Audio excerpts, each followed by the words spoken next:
แบบให้เลือกสำหรับคนที่เฮ็ดออกแบบหรือว่าต้องการพิมพ์ตัวหนังสือหยังต่างๆในที่นี้ก็สิมาโหลดตัวนี้เนาะที่เป็นDragon คลิกเข้ามาโหลดแล้วก็มาโหลดวันนี้มันก็จะย้ายหน้าใหม่ให้ปลอดภัยเนาะโหลดใน Google Drive มันมีการตรวจสอบความปลอดภัยของเราเมื่อเราโหลดแล้วเนาะมันก็สิขึ้นเข้ามานี่นะนี่ dragon.otf เนาะหรือว่าเข้ามาเบิ่งในไฟล์ของเราก็ได้นี่ตัวนี้เนาะสำหรับไผที่เอาไว้แบบเก็บไว้บนอื่นก็ลองไปซอกเบิ่งเนาะแล้วก็คลิก2เทื่อเข้ามาเนาะคลิก2เทื่อเข้ามาจะเห็นเป็นตัวหนังสืออันนี้เนาะ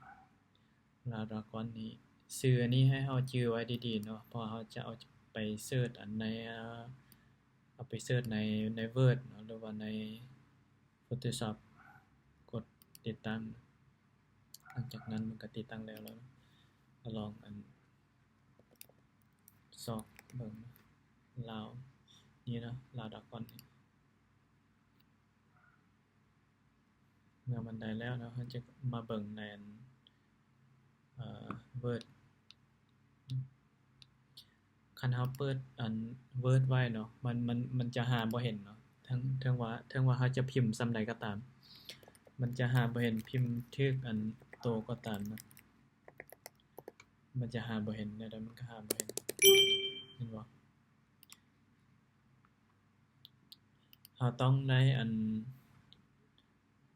ออกจากโปรแกรม Word นี้ก่อนเนาะหรือว่า Photoshop คือกันปิดโปรแกรมเนาะ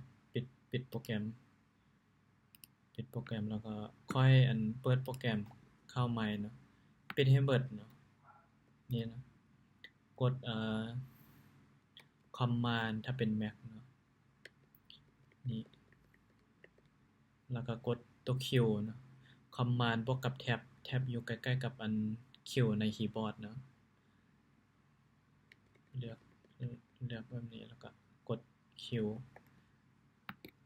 มันก็จะปิดให้หรือว่าถ้าจะปิดแบบนี้ก็ได้เนาะปิดอันนี้นี่ตัว Q ก็ย่อมาจากอันนี้เนาะแล้วก็มาเปิด Word ของเราคือเก่าเนาะมันถึงจะเสิร์ชเห็นอันนั้นนะฟอนต์ของมันฟอนต์ที่เราติดตั้งไปเมื่อกี้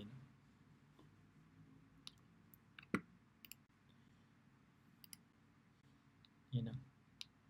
แล้วก็มาลองหาบัดนี้นะกดเข้ามาแล้วก็เสิร์ชมันก็จะขึ้นมาให้เราเนาะเป็นDragonถ้าเป็นอันนั้นตัวอื่นมันก็จะเป็นอันนั้นขึ้นมาพิมพ์ตัวดีมันก็จะขึ้นDragonแล้วก็กด enter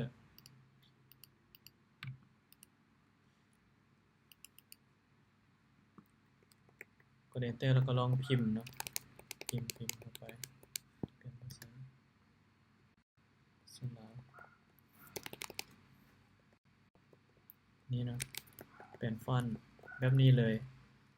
อยู่Photoshop ก็ได้เช่นกัน Photoshop Illustrator หรือว่าแอปอื่นๆแอปเอกสารหรือว่าจะเป็น PowerPoint ก็ได้สามารถเฮ็ดได้หมด